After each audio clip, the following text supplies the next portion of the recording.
Hello, I am back again with a video today. So 3 months ago I uploaded a video telling you how you can fix your life, and I'm going to do that again now. You guys sent me in questions asking for advice, and I'm going to tell you the answers to those questions and help you make your life 100% better. So let's just jump right in with the first one because I don't know what else to say. How can a 16-year-old be happier? School sucks. It depends why you're sad about being in school, but to be honest, just try and find friends and have fun that way. People say that your school years are the best years of your life, and they're not really wrong.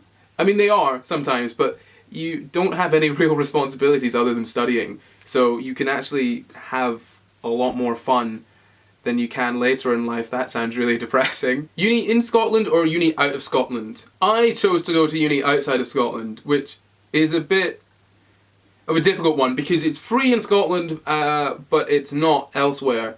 It really depends entirely on what you want to study and where the best place to study is.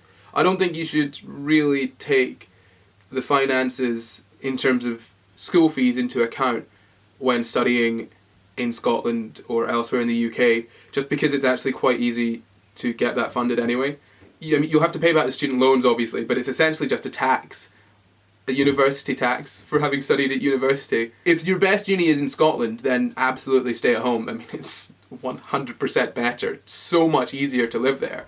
But if it's somewhere else, then just follow that. I mean, you'll be better off in the long run for it anyway. How to talk to friends about serious issues that need to be addressed.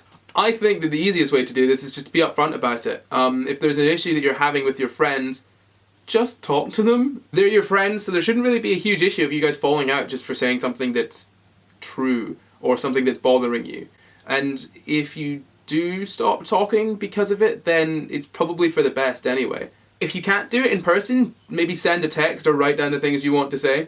I mean, it can be difficult talking to your friends about these things, but if you all kind of train yourselves to do it or learn to do it, then it makes for much healthier friendships. How to help the depressee.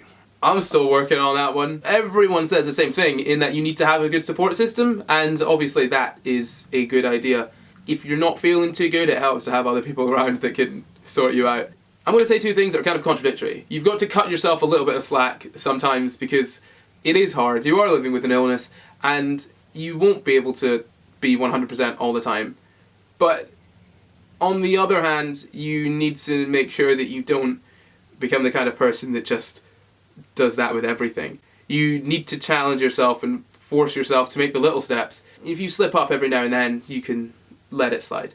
And dogs. Dogs are a good idea too. Just get a dog and hug it. Long distance friendship?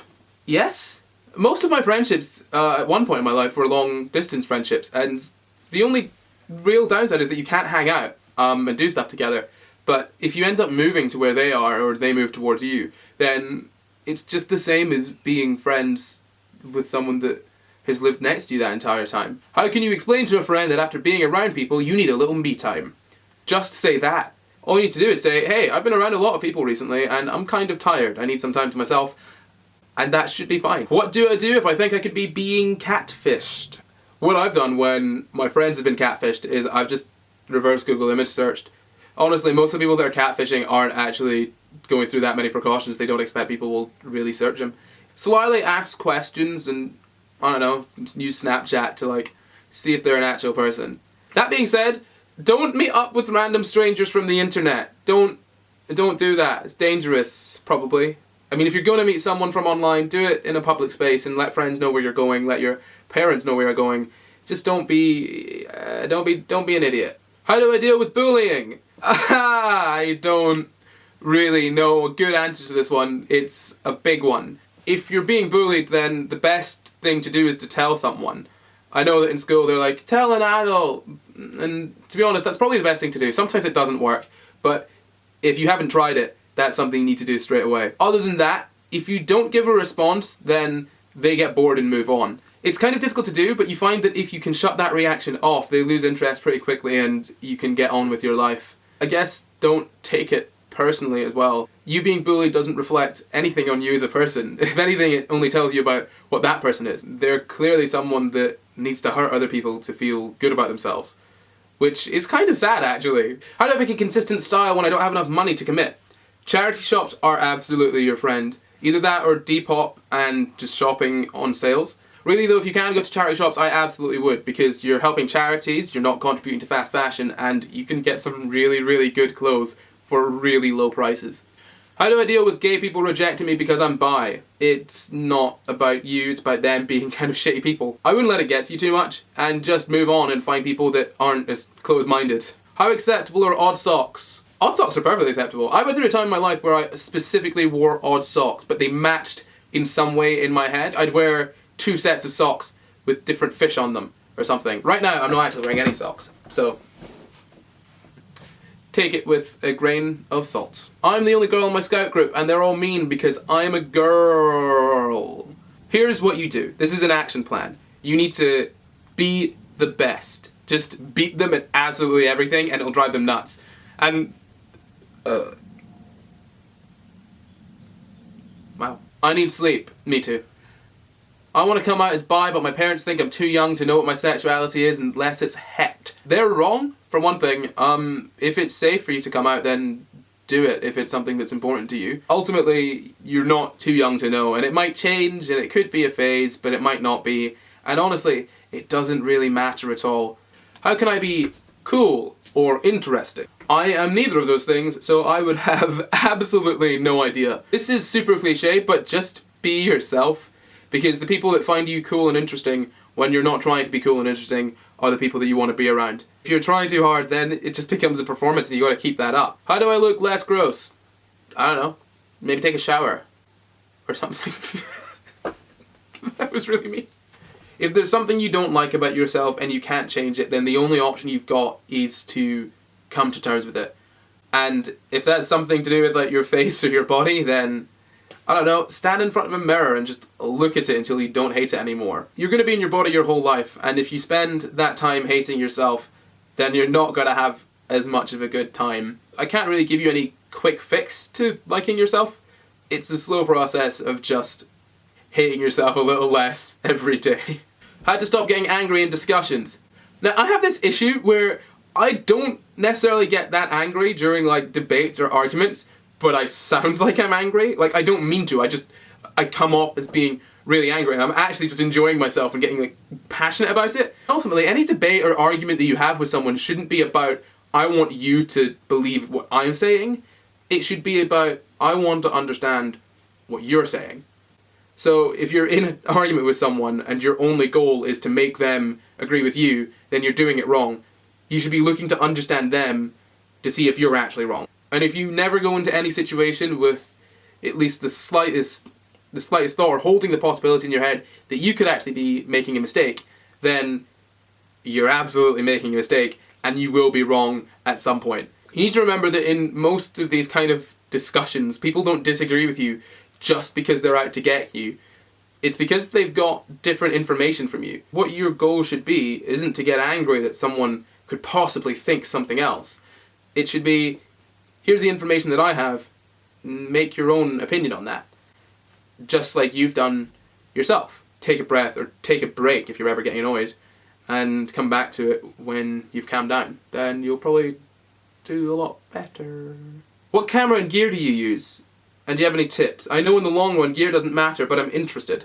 I use a lot of different things depending on what I'm doing and if I can be bothered. So sometimes I use my phone, which is an iPhone XS Max, and I just put a microphone into that. Other times I'll use a Canon, I think it's a 700D. I've also got my other Rode mic, which is this one up here. I use that mainly for my podcast, but also for the ASMR videos and stuff like that. I don't really have much in the way of tips other than saying you should probably try and surround yourself with people that know what they're doing, because that's the easiest way to know what you could be doing better. Get hands-on experience, because you can watch all the tutorials you want, but if you've not actually done it yourself, then you've got no idea what you're doing. Don't worry too much about things not being perfect when you start. So long as you make little improvements every time, you'll get there. I feel like I said this exact same thing in the last video. Did I say this in the last video? Anyway, that advice also applies to pretty much anything, not just making videos and posting them online. Advice on my confidence. Back in high school I wasn't very confident, and what I decided to do was just to pretend to be confident and hope that one day I might actually be confident from that. And it kind of worked, except everyone thought I was arrogant. So maybe don't do it quite as hard as I did. Confidence is just believing in yourself, and if you pretend to do that, then you're already halfway there. My brother and I are both big gay, and we're into the same guy. Or what you could do is just both go after him, and have like this high school teen movie thing, where whoever gets him first gets to keep him. And then in the end you both realise that neither of you actually want him anymore. And then you hug and you're best friends again. My boyfriend won't stop wearing his hair up, but I like it down. How do I tell him? You don't. It's not your hair. This is something I see people talking about in relationships a lot. How do I make my partner do this thing that I like them doing that they don't really seem to? Why am I burping so much? This applies to almost any relationship. If your partner likes something about themselves or likes doing something that's entirely about themselves, and you prefer them doing something else, then it shouldn't be about them learning to do what you want. You need to come to terms with the fact that that's what they want and just get over it. It's their body, not yours. How to survive exams, please, father. This just goes to show you how long ago I said I would do this video. Yep. Ah! I did it. You did what? I answered your question. I didn't ask a question. Didn't you just say the word music video? No, I'm filming. But you said the word music video. I said how long it took me to film this video. Oh, I thought you said, have you seen the Old Town Road music video? And I was like, hell yeah. Sorry, never mind. Carry on, I like the fire. I think exams are over now, but just study. There's no other advice I can give you. Just stick your face in a book and learn it. If you don't do well in your exams, that's fine. You can always resit or find another way to get to the place that you want to be. Don't get yourself too stressed out. How to feel less anxious around people. This is something I need to learn myself. I have gotten a lot better since I was a teenager, but ultimately you need to remember that people aren't focused on you at all. If you're sitting in your own head stressed out about what everyone else is thinking about you, chances are no one is really thinking about what's going on with you because they're also in their own heads worrying about what everyone else is thinking about them. How do I find people to befriend? I was actually talking to someone about this about a month ago. I don't think you should go out looking for friends or relationships or anything. I mean, the people that are going to be your closest friends are the ones that you just want to be around. Just do the things that you enjoy doing and you will find people that enjoy doing those things as well. And chances are you'll probably get on and you'll be close friends, and it's just that easy. Also, the internet? How was I forgetting that? The internet is a great place to make friends. This is actually really embarrassing, but one of my best friends, Ellen, we met on the Ning, which is this old like Nerdfighter forums thing. It would have been like 2011, 2012. Basically, we're best friends now, and we found out that we lived in the same city just from being on this old website that doesn't exist anymore. So you can absolutely make long-lasting friendships with people that are near you just from being on the internet. And that is it for now. If you have any more questions or you want more advice, ask in the comments. I'll be around answering them, and maybe other people will help you too. Also, I have a podcast. I've mentioned it lots and lots of times, but I'm going to mention it again. It's called Sigh Guys, and every week I take an interesting or weird story to my friends Jamp and Luke Cutforth, and we sit and have a laugh. It's a good time. Please listen to it. I've put so much work into this, and I'm actually so glad that I can now share it with everyone. If you enjoyed this video, let me know. I will probably do another one in about a month or something. Usually I take all the questions from Instagram, so follow me on there if you need any more advice. That's it. I don't have any end to the video.